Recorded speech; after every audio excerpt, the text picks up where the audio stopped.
Hi, this is Michael Rubin, and we've been talking about the circle of fifths and how it relates to positions.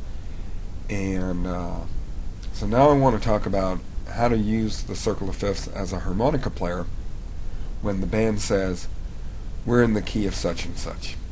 So let's look at the circle. So you see we've got a clock with C in the midnight spot, and G in the 1 o'clock spot, and D in the 2 o'clock spot. So you're moving clockwise, C to G to D, and counterclockwise, D to G to C. So that counterclockwise and clockwise stuff is very important. Let's say you have a C harmonica, and you like to play cross harp, second position. Well, if you're working with a band, or even just a guitarist, you need to tell him the proper key to play in for your music to sound good. Because if you have a C harmonica and you're playing like this in cross harp, and you tell the guitarist to play in the key of C, it's not going to sound right. So you need to understand how to find the name of the cross harp key, and the circle of fifths is how you do it. So cross harp is also called second position. So if you put your finger on the name of the harmonica, C, and count that as 1, first position, and then move clockwise 1 time to G, that would be second position. So starting on C, 1, 2, C, G. So you would tell the band, play in the key of G. So if you have a harmonica and you want to play cross harp, go clockwise 1 time on the circle of fifths to tell them the second position key. Now, let's try an example. Let's say you have an A harmonica and you want to play in cross harp. Put your finger on A, that's first position. Go clockwise.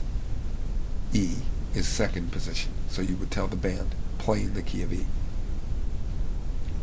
Now what if the band comes to you and says, we're in the key of E, and you like to play in second position? You need to find the right harmonica to play in the key of E. So you do the opposite of what we just did.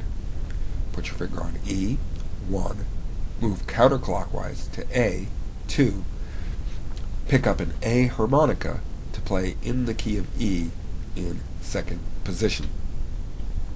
So, if you are told by the band what key to play in, move counterclockwise 1 time around the circle of fifths to find yourself the proper harmonica to play.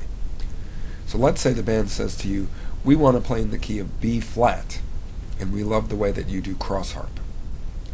Put your finger on B flat, that's the first position.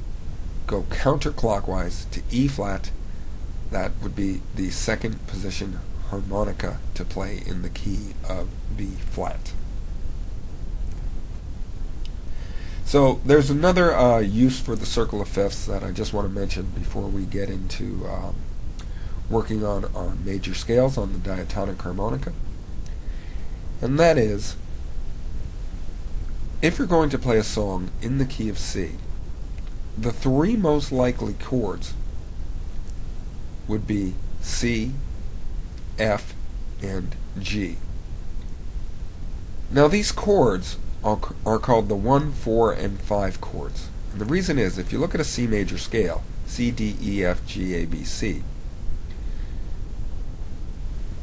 C is the first note in the scale, F is the 4th note in the scale, and G is the 5th note in the scale. Now a chord is more than 1 note. A chord is 3 or more notes that sound good together.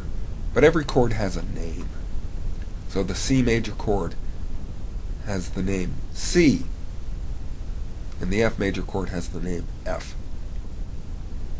So the name of the 1, 4, and 5 chords can be found by looking at a major scale of whatever key you're in and taking the first, fourth, and fifth note as the names of the chords. So for example, if you're in the key of G, the G major scale is G, A, B, C, D, E, F sharp, G. The first note is G, the fourth note is C, and the fifth note is D. Now, a chord is more than just one note, but those are the names of the chords.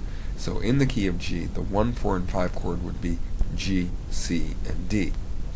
And a 1, 4, and 5 chord, those are the three most likely chords that a band will play for any type of music. So if you're playing a country song, the odds are they're using 1, 4, and 5 chords. If you're playing a blues song, the odds are they're playing 1, 4, and 5 chords. Rock, reggae, folk, pop, anything besides jazz and classical, which gets more complex. So if you look at the circle of fifths, remember the key of C, the 1, 4, and 5 chords were C, F, and G. Well, if you put your finger on C and go counterclockwise, there's F, the 4 chord. If you put your finger back on C and go clockwise, there's G, the 5 chord. So the circle of fifths can really help you quickly find the 1, 4, and 5 chords.